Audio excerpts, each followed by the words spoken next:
Hello बच्चों, तो कैसे हो आप लोग। आज की वीडियो में हम ये डिस्कस करेंगे कि एग्ज़ाम में हमें हमारा आंसर शीट कैसे दिखाना है, हमारा आंसर शीट कैसा होना चाहिए।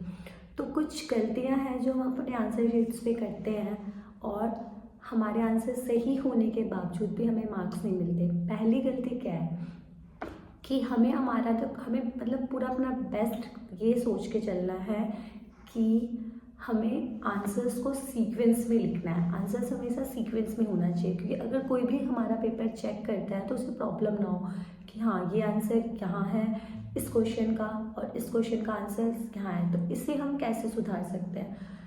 हमारे क्वेश्चन पेपर में सेक्शंस होते हैं, section A, section B, section सी।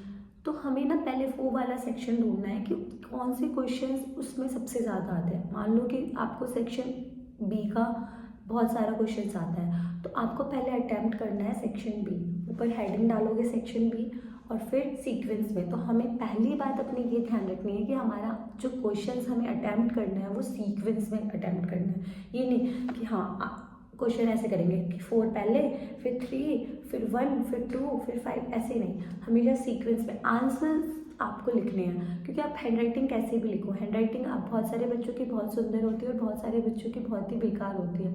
लेकिन अगर आपकी राइटिंग पढ़ी जा रही है तो आपकी राइटिंग के मार्क्स नहीं कटेंगे, क्योंकि बोर्ड में हमेशा राइटिंग के मार्क्स अगर काटने लग गए तो फिर बच्चों के मार्क्स ही कहाँ मिलेंगे। तो बस आपकी राइटिंग इतनी ज़्यादा प्रभाव नहीं डालती जितना हमारे प्रेजेंटेशन डालती है।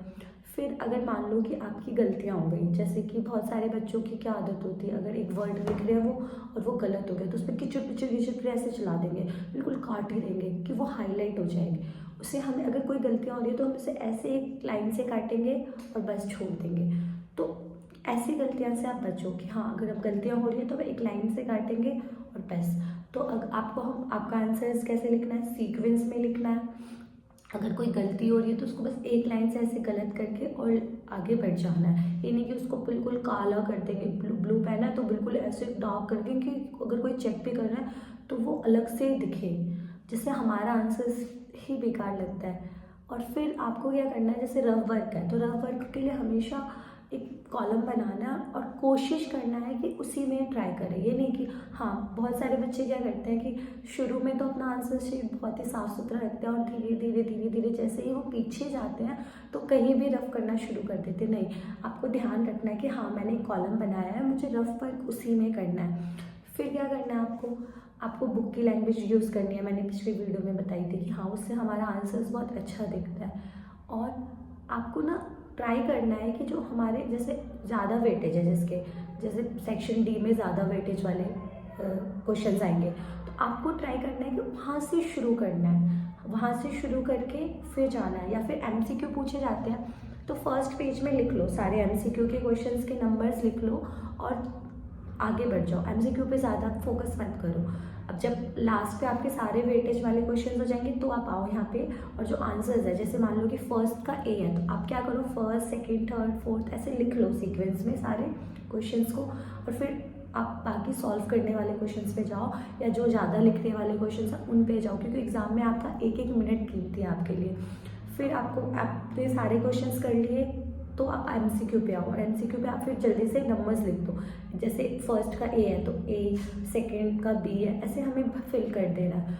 फिर क्या होगा, इससे क्या होगा कि आपके एमसीक्यू भी अच्छे से अटैम्प्ट हो जाएंगे और जो आपके ज़्यादा लिखने वाले, ज़्यादा वेटेज वाले जो चैप्टर्स हैं वो भी इजीली अटैम्प्ट हो जाएंगे। और हमें ना ऐसे नहीं करना कि हाँ पेपर जो है हमारा बहुत सुंदर लिखने के चक्कर में अपना पेपर छोड़ देना आधा से ज़्यादा। नहीं, आपको ये नहीं देखना, बस आपको ये देखना है कि मैं इतना बेकार भी ना लिखूँ और मैं मतलब ऐसी हैंड राइटिंग लिखूँ कि जो चेक करने वाला है वो पढ़ ले आराम से। तो ये नहीं कि बहुत सजा सजा के लिख रहे हैं, इधर एक लाइन खींची, इधर एक लाइन खींची, एक बॉक्स बना के लिखा हमने, ब्लैक से हेडिंग डाली है, ब्लू से लिख रहे हैं। नहीं, इसमें अपना टाइम वेस्ट मत करना। बस ऐसा लिखना कि उसे पढ़ा जा सके मत। और ये सारे टाइम ना आपको दूसरे क्वेश्चंस में यूटिलाइज होंगे। क्वेश्चंस में जो पढ़ने का टाइम होगा, जो आपको 15 मिनट मिलता है एग्जाम में क्वेश्चन पेपर पढ़ने के लिए, उसमें आप क्वेश्चंस को अच्छे से पढ़ना। उसमें आप मतलब अगर जैसे मान लो कि एक क्वेश्चन है, 4-5 नंबर का क्वेश्चन है और मैंने पढ़ा, मुझे उस टाइम तो क्वेश्चन आता है, बट जब मैं लिखने जाऊँगी तब क्या होगा कि मेरे को वैसे एज इट इज़ याद नहीं रहेगा, तो हम क्या करेंगे, एक रफ में लिख देंगे कि हाँ इस क्वेश्चन पे हमें ये पॉइंट लिखना है, ये पॉइंट लिखना है, ये पॉइंट लिखना है। और जब हम उसका आंसर लिखते हैं ना, तो वो सारे पॉइंट वो एक बार हम देखेंगे और फिर आंसर्स ऐसे लिखेंगे। तो जो पढ़ने वाला टाइम है उस पर आपको डिसाइड करना है कि आपको पहले कौन सा क्वेश्चन अटैम्प्ट करना है। तो बहुत सारी गलतियाँ, क्योंकि एग्ज़ाम्स के जो ये एग्ज़ाम अगर एक बार क्वेश्चन छूट गया ना, तो घर आके बहुत गंदा फील होता है कि हाँ हम वो क्वेश्चन कर सकते थे, हमने क्यों छोड़ा। तो ये सारी चीज़ों को आपको ध्यान देना है। और बहुत कम समय बचा है, तो प्रैक्टिस करो कि आप आंसर शीट भी लिख सको। ठीक है, थैंक यू।